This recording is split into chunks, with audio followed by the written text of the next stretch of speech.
Hello नमस्कार दोस्तों, स्वागत है आपका एक बार फिर से स्टडी फॉर विन आपके अपने यूट्यूब चैनल में। मैं हूं आपका दोस्त अंकित परमार और मैं आपके लिए लेकर आया हूं बाल विकास यानी चाइल्ड डेवलपमेंट एंड पेडागोजी के इम्पॉर्टेंट वन लाइनर क्वेश्चंस जो कि आपके आगामी टीईटी परीक्षाओं में बहुत ही ज़्यादा लाभदायक होने वाले हैं। चाहे आप एमपी टेट के अभ्यर्थी हों, रीट के हों, सी टेट के अभ्यर्थी हों या किसी भी राज्य के टीईटी के अभ्यर्थी हों, ये सारे क्वेश्चंस आपके लिए बहुत इंपॉर्टेंट होंगे। तो चलिए आगे बढ़ते हैं वीडियो में आगे बढ़ने से पहले दोस्तों मैं आपको बताना चाहूँगा कि आप मुझे अनअकैडमी पर भी फॉलो कर सकते हैं। अनअकैडमी पर आपको मेरा प्रोफाइल अंकित शाह के नाम से मिलेगा। मेरा जो अनलॉक कोड है वो है अंकित 2021। इस कोड का इस्तेमाल करके आप अनअकैडमी पर फ्री लाइव क्लासेस देख पाएंगे, टेस्ट दे पाएंगे और क्विज़ भी अटेम्प्ट कर पाएंगे। प्रोफाइल का लिंक आपको डिस्क्रिप्शन बॉक्स में मिलेगा, तो मुझे फॉलो जरूर करें। अनअकैडमी पर आपको दो तरह की क्लासेस मिल जाती हैं, फ्री क्लास और प्लस क्लास। फ्री क्लासेस में आपको मिलते हैं एमसीक्यूज, जबकि प्लस क्लासेस में आपको मिल जाती हैं थ्योरी और कॉन्सेप्ट की क्लासेस, साथ में complete syllabus, unlimited practice test, unlimited PDF note और रेगुलर डाउट क्लियरिंग सेशंस भी मिल जाते हैं साथियों। इसके साथ साथ ही आपको कुछ और भी फीचर्स मिलते हैं, जैसे कि आप अपने फेवरेट एजुकेटर से पढ़ सकते हैं, कंप्लीट एग्जाम प्रिपरेशन आपको मिल जाती है, रेगुलर डाउट क्लियरिंग सेशंस मिलते हैं, पूरा सिलेबस आपका कवर किया जाता है, फ्री टेस्ट सीरीज मिल जाती हैं और हर हफ्ते मॉक टेस्ट भी मिल जाते हैं जो कि आपकी तैयारी को बनाते हैं और भी ज़्यादा मजबूत। और अगर आप लोग भी अनअकैडमी का सब्सक्रिप्शन लेने का मन बना रहे हैं, चाहे किसी भी कैटेगरी का, चाहे टीईटी कैटेगरी का हो या सुपर टेट कैटेगरी का हो, यूपीएससी कैटेगरी का हो, पीसीएस कैटेगरी का हो, रेलवेज हो, बैंकिंग हो, हर कैटेगरी पर अगर आप सब्सक्रिप्शन 30 या 31 जनवरी को लेते हैं तो आपको सब्सक्रिप्शन लेते टाइम 20% का डिस्काउंट मिल जाएगा। आपको कोड इस्तेमाल करना है अंकित 2021। ये कोड आपको 20% का डिस्काउंट दिलाने में आपका काम आएगा। 20 जनवरी से अनअकैडमी ने एस सीटेट 2022 एक संपूर्ण बैच कोर्स शुरू किया है सीटेट के लिए। अगर आप लोग भी सीटेट के अभ्यर्थी हैं और शुरुआत से पढ़ना चाहते हैं तो ये बैच आपके लिए लाभदायक हो सकता है। इसके साथ ही 26 जनवरी से टारगेट रीट 2022 का एक संपूर्ण बैच शुरू किया गया है जो कि रीट अभ्यर्थियों के लिए है। जो लोग भी रीट की तैयारी कर रहे हैं उन लोगों के लिए बैच लाभदायक साबित हो सकता है। अगर आप लोग भी शुरुआत से सारी कॉन्सेप्ट क्लियर करना चाहते हैं तो ये बैच आपके लिए लाभदायक रहेगा। अंकित 2021 ये मेरा कोड है। आम दिनों में ये आपको अनअकैडमी के सब्सक्रिप्शन पर 10% का डिस्काउंट दिलाता है, लेकिन अगर 30 और 31 को आप सब्सक्रिप्शन लेते हैं तो आपको डिस्काउंट मिलेगा 20% का। इसके साथ साथ फ्री लाइव क्लास, टेस्ट और क्विजेस तो आपको अनअकैडमी ऐप पर मिल ही जाती है। चलिए सीधा चलते हैं अपने क्वेश्चंस के ऊपर।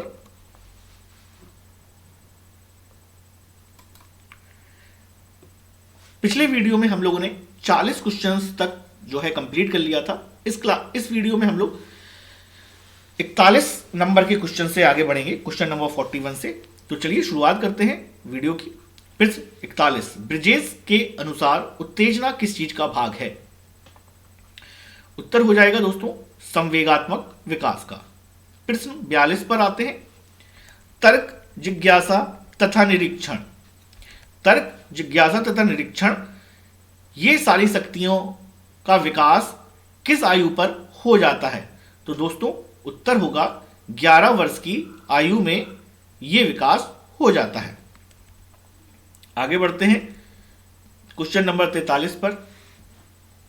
इस अवस्था में बालकों में नई खोज करने की और घूमने की प्रवृत्ति बहुत अधिक बढ़ जाती है। यह कौन सी अवस्था होती है? तो उत्तर होगा दोस्तों उत्तर बाल अवस्था।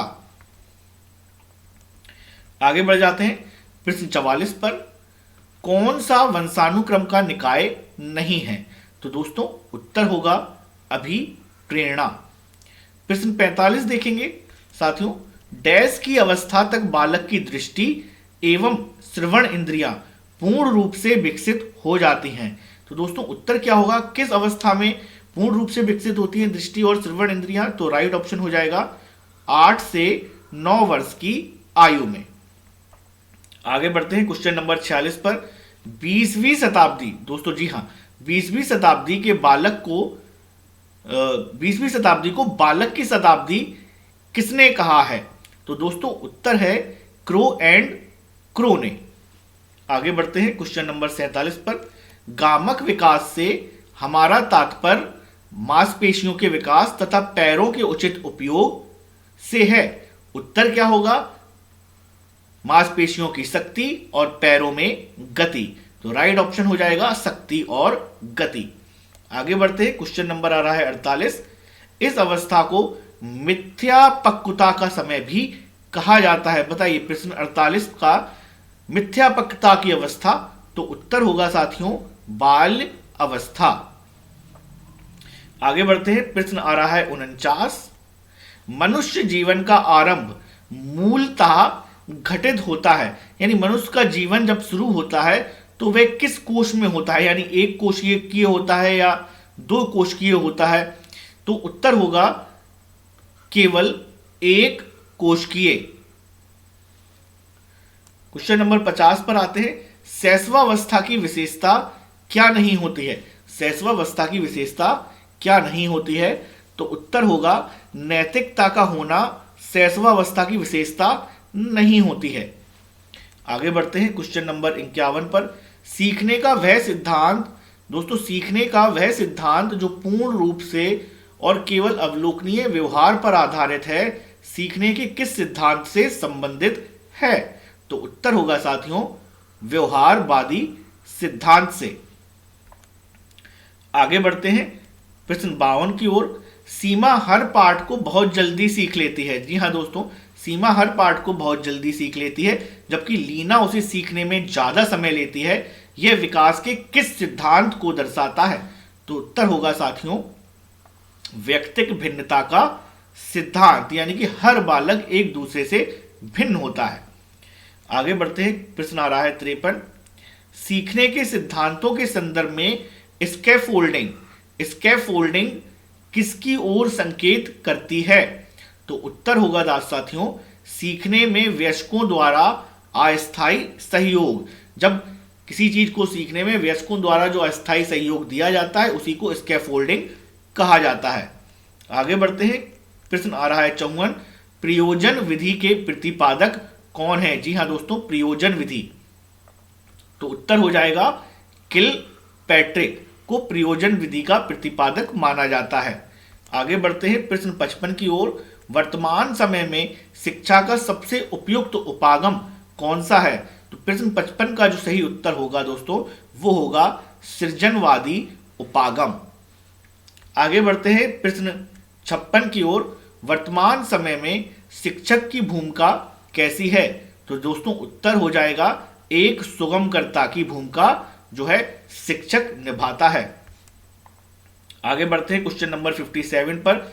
एक शिक्षक को विद्यार्थी की तत्परता स्तर को बढ़ाना है, ऐसा करने के लिए सबसे अच्छा तरीका कौन सा होगा? तो चलिए दोस्तों साथियों उत्तर देखते हैं। उत्तर होगा विशेष प्रकरण से संबंधित सृजनात्मक क्रियाकलापों को कक्षा में संगठित करवाकर। आगे बढ़ते हैं प्रश्न 58 की ओर। यदि आपकी कक्षा में कोई बच्चा अधिगम अक्षम है तो आप क्या करेंगे? उत्तर हो जाएगा साथियों उसकी अक्षमता किस प्रकार की है यह जानकर उसको सिखाने का प्रयास करेंगे। आगे बढ़ते हैं, क्वेश्चन नंबर आ रहा है 59। सीखने का वह सिद्धांत जो केवल अवलोकित व्यवहार पर ही निर्भर हो, सीखने के किस सिद्धांत से जुड़ा होता है? तो दोस्तों उत्तर हो जाएगा व्यवहारात्मक सिद्धांत। आगे बढ़ते हैं, आ रहा है क्वेश्चन नंबर 60। सृजनशीलता के पोषण हेतु एक अध्यापक को अपने विद्यार्थियों को किस तरह से रखना चाहिए? तो उत्तर होगा साथियों कार्य केंद्रित एवं लक्ष्य केंद्रित रखना चाहिए। इसी के साथ 20 क्वेश्चन इस पार्ट के कंप्लीट होते हैं। बाकी के क्वेश्चन आपको नेक्स्ट वीडियो में मिलेंगे। आशा करता हूं कि आपको वीडियो पसंद आई होगी। अगर पसंद आई हो तो लाइक शेयर जरूर कीजिएगा और अगर चैनल पर नए हो तो सब्सक्राइब जरूर कीजिएगा। जय हिंद, जय भारत।